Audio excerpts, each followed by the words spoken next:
Ktoś zapyta, czy warto pomagać kierowniku. Powiem wam, że temat pomagania poruszałem już kilkukrotnie na odcinkach, a że odcinków jest 500, może 50, no to jest bardzo dużo, więc ciężko jest niekiedy trafić na ten temat, więc co jakiś czas odświeżam go. Pomaganie Afryce jest na popitkę z Yuki o smaku grejpfrutowym do zjedzenia. Smaczek dla fanów aut.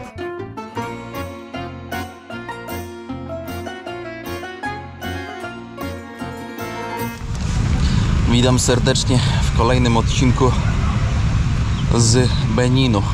Jak wiecie z poprzedniego odcinka, sytuacja była wczoraj po prostu wręcz powiedział komiczna.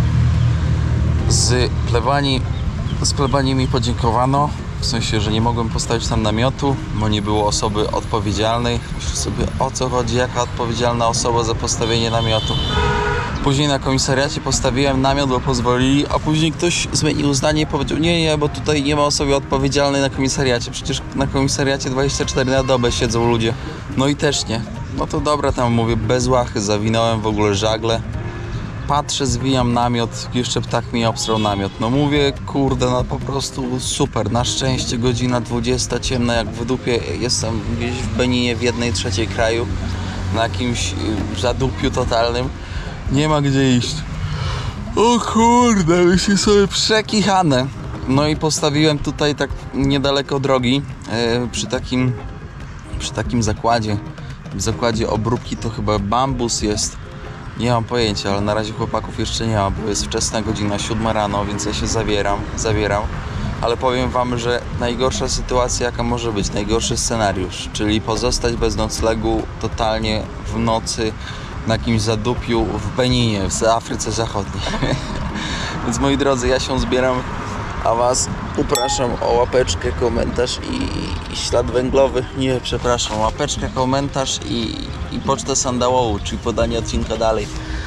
Miłego oglądania! Mam nadzieję, że dzisiaj będzie lepszy dzień. Lepszy. Bez dwóch zdań stwierdzam, że w Beninie ludzie lokalni są naprawdę serdeczni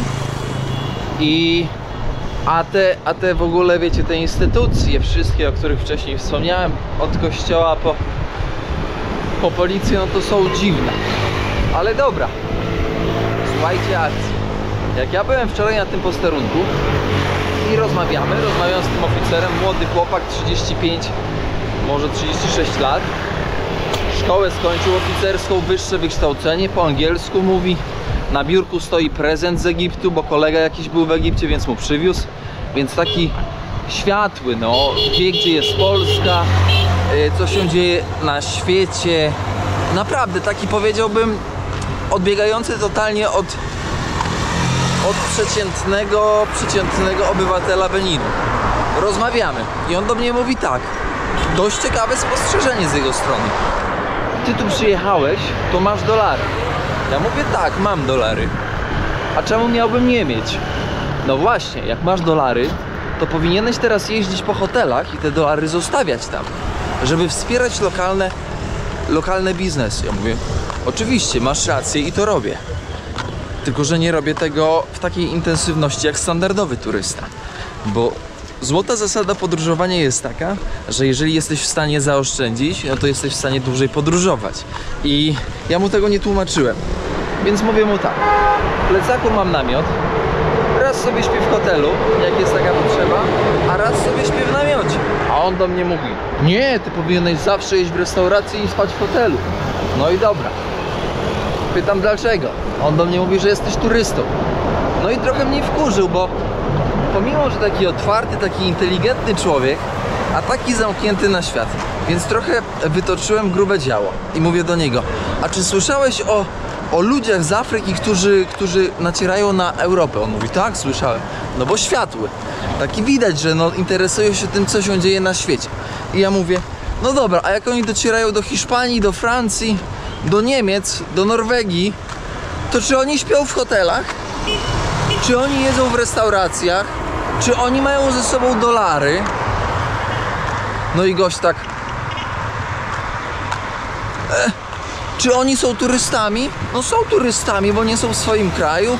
Przyjechali, nie wiadomo gdzie zmierzają, a może mają cel? No tak jak ja, to dosłownie tak jak ja tutaj w Beninie.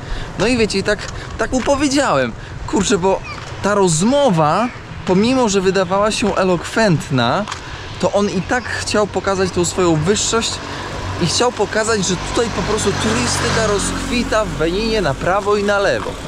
Prawda niestety jest taka, że do Beninu z jakieś 90% was oglądających nigdy nie przyjedzie, moi drodzy. Dlaczego? Bo to nie jest kraj, w którym ogólnie tak rzecz biorąc dla turysty tutaj nie ma co zobaczyć. No. Tutaj nie ma atrakcji takich jak na przykład, wiecie, nie wiem, chociażby w Gambii. Tutaj nie, no ten kraj jest 14 milionów ludzi, z czego pewnie jakiś procent uciekł z tego kraju, bo się dobrze tutaj nie dzieje ekonomicznie. W każdym bądź razie nie jest to kraj z potencjałem, to znaczy potencjał ma turystyczny, ale możliwości rozkręcenia tego potencjału są praktycznie znikome. Ze względu na kwestie polityczne, ze względu na kwestie ekonomiczne. Ale się rozgadałem, co? No widzicie, takie jest życie.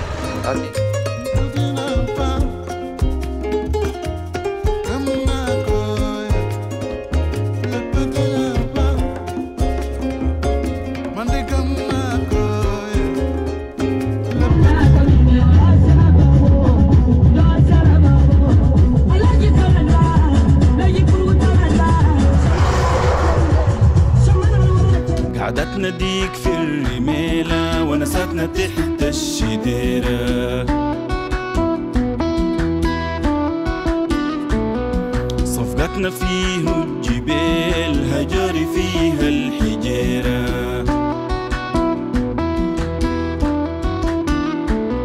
مرقتنا ديك في المغارب ضحكتنا فوق Niewielkie miasteczko na trasie. Z koleżką z Burkina Faso jadę, tymże jeepkiem, ale koleżka nie spał dzisiaj, więc kawkę musi strzelić. Ja kawki na pusty żołądek nie ładuję, bo to po prostu tragedia. Ale fajny ziomek.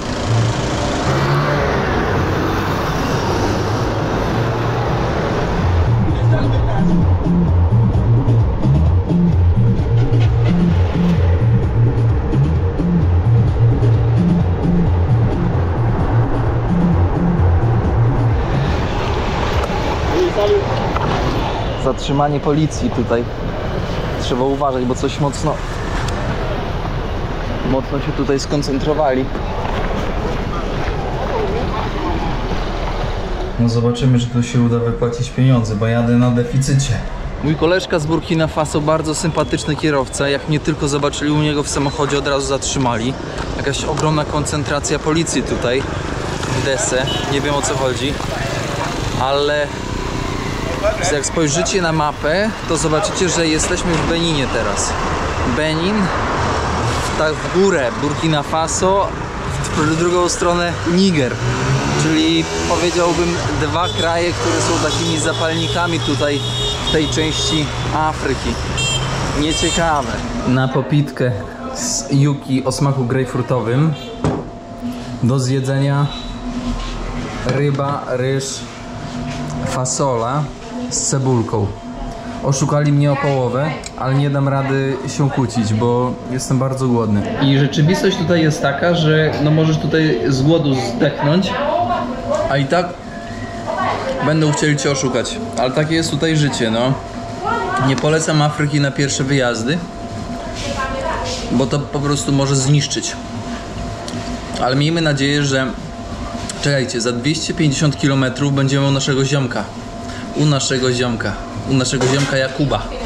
Ale przyznam, że bardzo smaczne. Bardzo smaczne, drogie, ale bardzo smaczne. Życie tutaj płynie. Oj, swoim tempem. Patrz, jak ktoś chce mnie zawołać, to ten... Hello, brother. Jak ktoś chce mnie zawołać, to robi takie ustami. Takie coś. To jest przyjemne, bo nie krzyczy, nie rwie ryja, tylko kulturalnie nawołuje. Życie tutaj jest spokojne, tak jak wspomniałem. I to widać na pierwszy rzut oka. ale z tym spokojem też idzie nuda. Więc tą nudę zabijają na dwa sposoby. Albo alkohol, albo telefon komórkowy. Co tam biznesmen? To jest biznesmen. Kolega tak nawołuje nożyczkami, że on oferuje naprawę buta. Przyklei, wypoleruje, przytnie. Tu chłopaki sprzedają paliwko, ale tak jak wspomniałem, zabijanie nudy telefonem komórkowym jest bardzo powszechne i wszystkim dobrze znane. Chłopaki tam byli w bagażniku siedzieli. Ale jaja. Tutaj takie bardziej górzyste tereny. Tam policja, więc nie idziemy. Pomimo, że miasteczko, to nie wygląda na miasteczko. Mordula z nożyczkami jedzie ze mną. Koniec, kropka. Jedziemy we dwóch do Nigerii. Dostałem właśnie wiadomości, że w Nigerii może być po prostu kręcenie materiału bardzo trudne.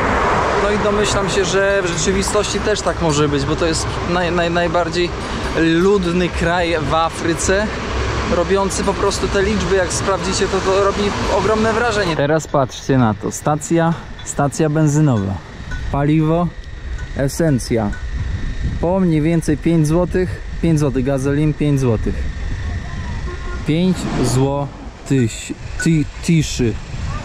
A tutaj ziomek sprzedaje za 4 zł obok stacji benzynowej. Klientela jest na to i klientela jest na to. Bo ci, już wam mówię, o co w tym chodzi.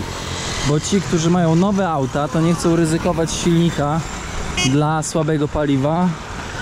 A ci, którzy mają słabe auta, mają to głęboko w dupie, bo i tak spali. No to jest za złotówkę taniej, to trzeba brać za złotówkę taniej. Nie, Mordula, witam serdecznie. Klasówka zdana?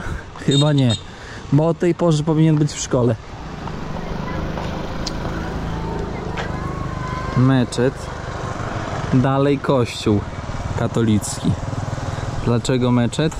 Ponieważ bardzo dużo uchodźców z Burkina Faso, z Mali, z Nigru, więc muszą mieć swoją świątynię. Siema Mordole. Koledzy, chyba z 20 lat nie widziałem. Nie wiem, gdzie oni się podziewali. Ale wiecie, jakie mam spostrzeżenie? Że przeważnie wcześniej w krajach afrykańskich było tak, że w jakimś kraju, załóżmy, nie wiem, w Kenii było dużo uchodźców z Somalii na przykład. A z drugiej strony tutaj w Beninie, w Togo, no to tak na dobrą sprawę, to z każdej strony cały czas, jak jadę przez te kraje, to spotykam totalną mieszankę. No i na przykład dzisiaj spotkałem gościa z Wybrzeża Kości Słoniowej i pytam go: przyjacielu, a co tutaj się lepiej żyje niż na Wybrzeżu Kości Słoniowej, które jest ekonomicznie wyżej niż Benin? On mówi: lepiej się żyje. Ale prawda jest taka, że wszędzie dobrze, gdzie nas nie ma. Dawaj, przejdę na drugą stronę, bo trzeba łapać stopa. Tutaj mamy przykład z projektu SOS Wioska dzieciom. To są domy, które pomagają rodzinom z dysfunkcjami, które mają dzieci z problemami również. Europejski przybytek. Znaczy współfinansowany, bo o współfinansowaniu to kiedy trochę pieniędzy idzie z tego kraju i trochę z Unii, a tak naprawdę no to stąd nie idzie praktycznie prawie nic. Tylko to takie moje spostrzeżenie, taka moja dygresja. Ktoś zapyta, czy warto pomagać kierowniku. Powiem wam, że temat pomagania poruszałem już kilkukrotnie na odcinkach, a że odcinków jest 500, może 50, no to jest bardzo dużo, więc ciężko jest niekiedy trafić na ten temat, więc co jakiś czas odświeżam go. Pomaganie Afryce jest szalenie trudne, bo tak dużo jak może zrobić dobrego, to tak dużo może również zniszczyć. Niestety pieniądze, które przychodzą w prosty sposób i szybko, nie są szanowane. I tego nie da się naprawić, tego w mentalności lokalnych. Uważam, że pomaganie jest naprawdę trudną dziedziną. Zwłaszcza tutaj, zwłaszcza do ludzi i dla ludzi, którzy nie mają na co dzień tak dużych pieniędzy. Taka relatywna cisza, spokój. Przyświeca temu naprawdę, powiedziałbym, wysoki poziom bezpieczeństwa. Czuję się w tym kraju bezpiecznie. Czuję się w tym kraju naprawdę bezpiecznie. A rzadko się to zdarza w Afryce podczas takiej włóczęgi. Pomyślałem sobie, że pójdę do fryzjera. Ale tak się zastanawiam, czy jak pójdę do tej fryzjerki, która malowała ten baner, to czy ona mi tak nie uwali łba. Ale u mnie ogolić trzeba, więc może tragedii nie będzie. Dobra, idę zobaczę. Ciekawe, co tam zastanę na miejscu. Badajcie na to.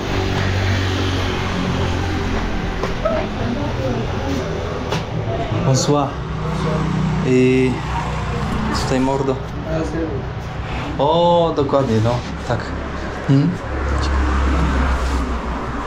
O matko. No, koleżka tutaj goli. Więc ogarniemy. Zobaczcie, jakie style fryzur można zrobić. Z krzyżem można zrobić. Nie wiem, dlaczego tak wycinają na 90 stopni kąt na fryzurach. O co w tym wszystkim chodzi?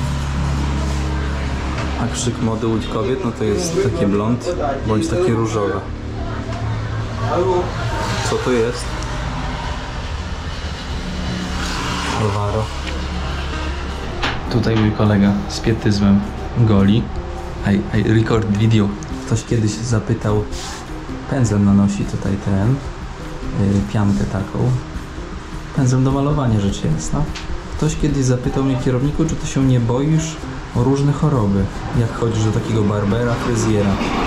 Odpowiedź jest bardzo prosta, moi drodzy. Zawsze dbam o to, żeby sprzęt został zdezynfekowany i żeby była nowa żyletka, bo to jest najważniejsze tak na dobrą sprawę. No więc odpowiedź brzmi: nie boję się. Druga kwestia jest jeszcze taka bardzo ważna, takie moje spostrzeżenie. Może mamy tutaj fryzjerów bądź barberów. Usługa tutaj w Beninie jest równowarta butelce sody. Jakiegoś takiego napoju. 0,6 litra i tyle samo kosztuje. Czyli żeby wam zobrazować mniej więcej, to kosztuje złotówka 2 zł, 3 zł, 4 zł, niecałe 4 zł. Kolega tutaj elegancko sobie działa. Obskoczył kierownika na cacy, no 45 minut tam się bawił z głową, a teraz najważniejszy proces po takim goleniu, czyli kupienie woreczka wody i zmieszanie tego z olejkiem herbacianym i opłukanie głowy. Yes, it's on. Okay, I will look. Yes, it's on.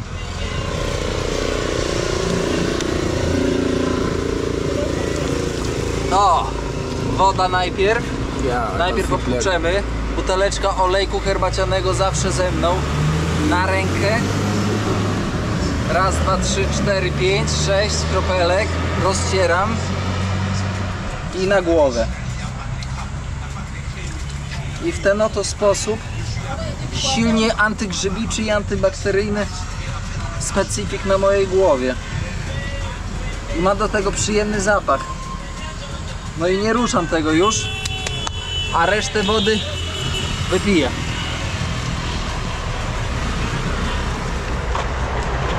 Mordula, witam. Ja wracam na drogę ogolony, bo powiem wam szczerze, że kogo nie spotkam, bardzo często spotykam Nigeryjczyków w ogóle w Beninie, w Togo, na wybrzeżu Kości Słoniowej, ale kogo nie spotkam, to wszyscy jak jeden brat mówił: zobaczysz, jak w Nigerii będzie, zobaczysz. Paweł, maturę razem pisaliśmy z hiszpańskiego. Ja nie zdałem, on też nie zdał. Rozmawiam z Nigeryjczykiem pod sklepem i mówię, ile zapłaciłem za obiad. On się złapał za głowę, mówi: mordo, gdzież tyle? Toż to strasznie dużo, ale cię okłamali. Ja mówię: no widzisz, no to jest rasizm w czystej postaci. On mówi: no jest, no. Ale mówi tak: słuchaj, przyjechałem, pamiętam, pierwszy raz do Beninu, jak on przyjechał, do Cotonou, i on mówi, że miał taką samą sytuację. Nie znał cen, Ludzie wiedzieli, że on nie jest stąd, tylko z Nigerii. No i cieli go na cenach. Ale on mówi, ale zrobiłem tak. Poszedłem jeść ryż z sosem za 200. Babka mu krzyknęła 500. To zapłacił jej 200, bo wiedział, że ile kosztuje. Zapłacił jej 200 i powiedział, że 300 jej doniesie. I nigdy nie wrócił. Mówi, jak ona mnie okłamuje, to ja ją też okłamałem. Jest taki słaby ruch na wylotówce, że sobie paznokcie obetnę. Naprawdę, o ten to jest taksówka. To na razie taksówek nie biorę. Jeszcze tak z 20 minut sobie poczekam. I jak nic nie będzie jechało, to pojadę taksóweczką. Ale nie chce mi się taksówką jechać, bo jest... W taksówce jest taka obojętność. W taksówce prawdopodobieństwo, że ktoś zna podstawę angielskiego, jest marna. Więc poczekam jeszcze chwilkę z nadzieją, że ktoś mi się trafi ciekawy do rozmowy, znający chociaż trochę angielski. Nadzieja zawsze wygrywa. A paznokcie przy okazji obetnę. O higienę trzeba dbać. Paznokcie obcięte. Koleżanki przyszły. Ktoś zapyta, kierowniku, dlaczego czarki tutaj wyglądają w tej części Beninu jak wyglądają? No bo nie są czarkami. Ja czasami się nabijam, ale jak zauważyliście bądź nie, na nagraniach bardzo rzadko widać albo w ogóle nie widać czarków, albo pulpetów. Dlaczego? Bo jesteśmy bliżej Nigru i bliżej Burkina Faso. A co za tym idzie? Niestety zarówno czarity, jak i pulpetiny lądują na stołach. Tutaj mamy dorodnego samca, który przewodzi stadem. Zobaczcie, jeden samiec, 2, 4, 6, 7 samic. Moi drodzy, tutaj z koleżką... Yes. In Benin, in Yano, there is no activity in Benin. No activity. Oui, donc, Kolega mówi, że w Beninie nie ma co robić, a tutaj mamy góry. W tych górach występują małpy i żadne inne jak pawiany. Ludzie się boją pawianów, a pawiany boją się ludzi. Ale pawiany są o tyle sprytne, że i wybredne, że czasami są w stanie rozerwać kozę albo nawet owcę, zjeść sobie wątróbkę, której Hania nie lubi i zostawić pozostałą część. 50 km na skuterze będziemy robić. Traveling spirit, I've seen many shores, from the West Pacific to the island of Kenya. They treat me like a son anywhere I go, and even though Ale będzie jak spadniemy z tego motora. leave me stranded, I know how to handle it all on my own. On my own.